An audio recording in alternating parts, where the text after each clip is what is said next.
Dans nos cœurs brûle cette espérance du retour de notre Sauveur.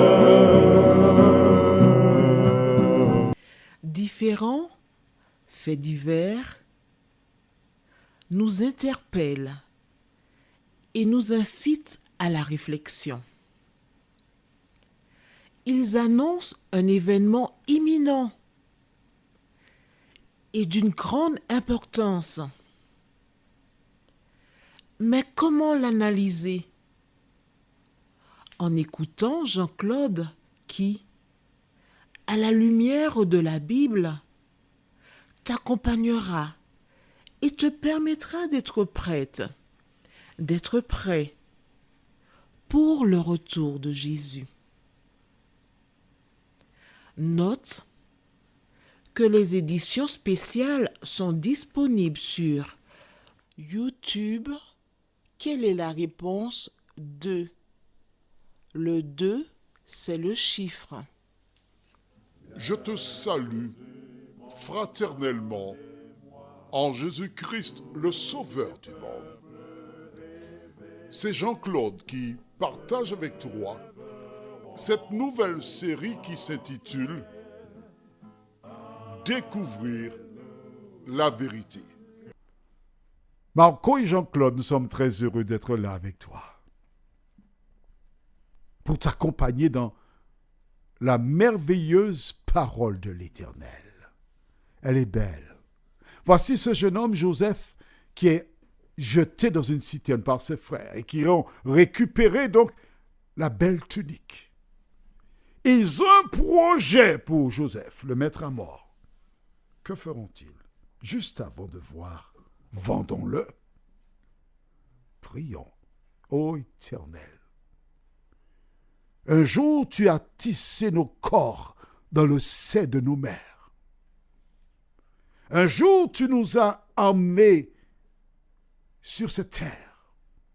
Et jusqu'à présent, tu nous as accompagnés. Nous avons fait comme beaucoup par le passé. Souiller ton nom. Marcher en ennemi de la croix.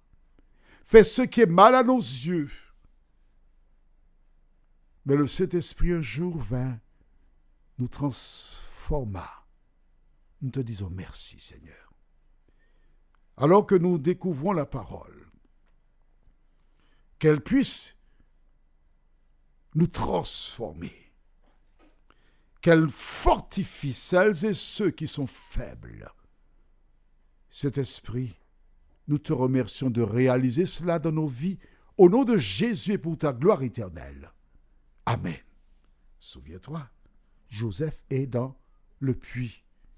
Il appelle au secours. Mes frères, il nomme le nom de chacun, mais il demeure intransigeant.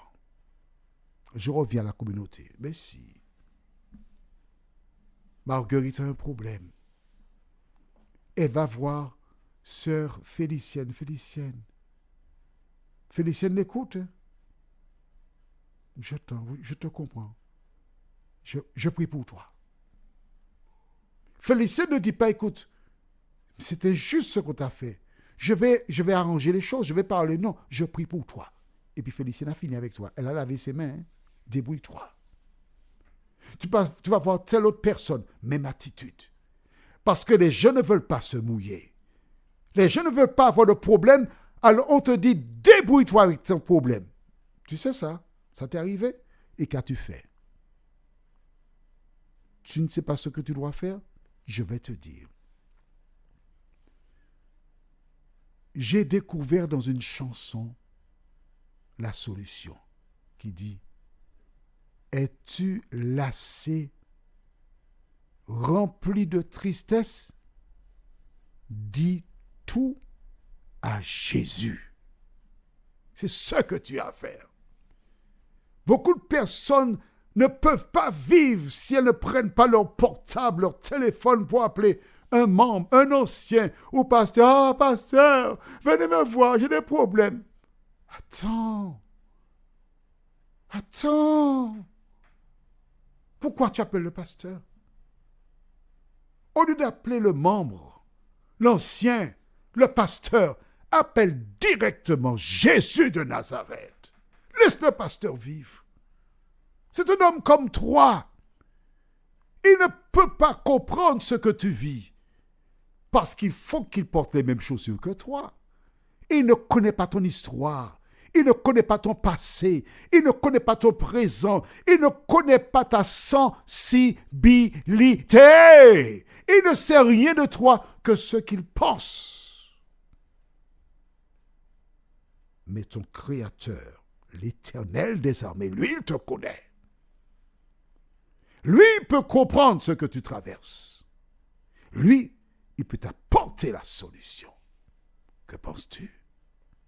Alors à partir d'aujourd'hui, laisse vivre les membres de ta communauté et tourne-toi vers Jésus, le rocher des siècles. Alors nous lisons aujourd'hui dans Genèse 37, les versets 25 à 27. Que s'est-il passé? Ils s'assirent ensuite pour manger. Ayant levé les yeux, ils virent une caravane d'Ismaélites venant de Galahad. Leurs chameaux étaient chargés d'aromates, de baume et de myrrhe qu'ils transportaient en Égypte. Les Amalécites. Qui sont les Amalécites? Tu connais les Amalécites? Pardon, des Ismaélites, Ismaélites. Amalek, c'est autre chose. Les Ismaélites. Qui sont-ils, les Ismaélites? Rappelle-toi. Le premier fils d'Abraham s'appelait comment? Ismaël. Eh oui! Et le deuxième, Isaac. Isaac est le père de Jacob et d'Ésaü, ou d'Ésaü et de Jacob, d'accord? Et Joseph, c'est l'enfant de Jacob. Donc, Ismaël est l'oncle de Jacob. Et les enfants d'Ismaël sont les cousins des fils de Jacob. Pendant qu'ils sont en train de manger, que voit-il? Des Ismaélites qui viennent de Galahad et qui vont en Égypte. Verset 26. Alors Judas dit à ses frères, mais que gagnerons-nous à tuer notre frère et à cacher son sang?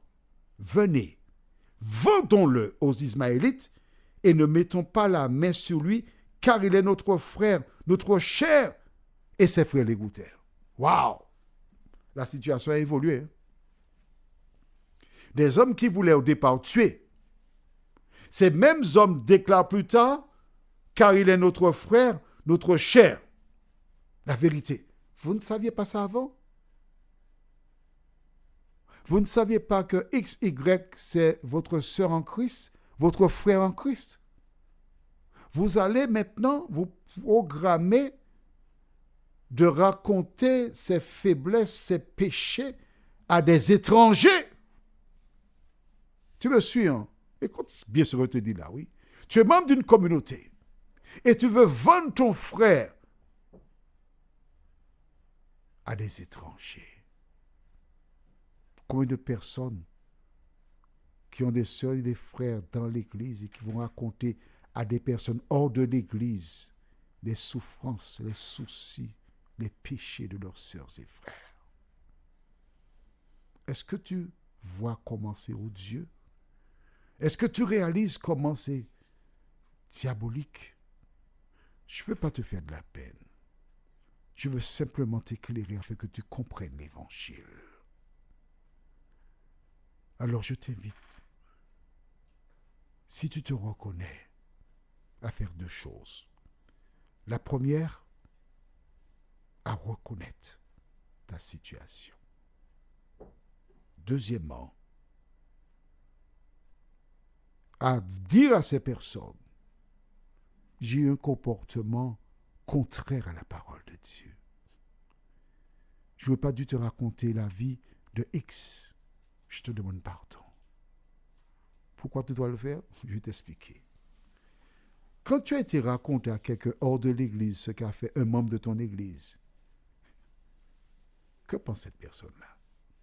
Maman, ils sont dans une église et puis l'un dit du mal de l'autre comme ça.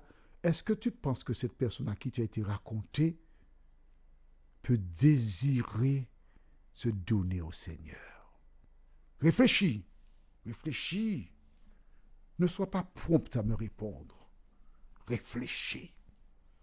Le seul message que Jésus a donné à ses enfants, va dans ta maison vers les tiens et raconte-leur ce que le Seigneur a fait pour toi. Voici Joseph dans le puits qui est là. Et soudain, il entend leur affaire, leur plan, leur projet. Et qui est-ce? Un Judas. Ce n'est pas le même Judas qui a vendu Jésus. Mais ce prénom-là, c'est quelque chose. Hein? Judas qui dit, mais que gagnerons-nous, mes frères? Mais non, vendons-le, nous aurons de l'argent. La cupidité. Toi qui m'écoutes, sache que Dieu a une église. Dans l'église de Dieu, des agents de Satan se manifestent. Mais si tu as rencontré Jésus, tu n'as rien à craindre. Parce qu'il a dit qu'il est avec toi tous les jours jusqu'à la fin du monde. Alors, te laisseras-tu découragé par les agents de Satan? Prions. Notre Seigneur et notre Dieu, merci pour la parole. Merci parce que nous savons que tu déclares que nous ne serons jamais tentés au-delà de nos forces. Ce jeune homme de 17 ans, l'ennemi a cherché à le détruire. Au départ, il devait être tué, mais là, sa vie est épargnée. Merci, Seigneur. Et nous découvrons qu'à travers les plans de l'ennemi, que tu n'abandonnes jamais tes enfants. Que le Saint-Esprit continue son œuvre en nous, nous t'en prions. Au nom de Jésus et pour ta gloire éternelle. Amen. Que l'Éternel continue de te bénir.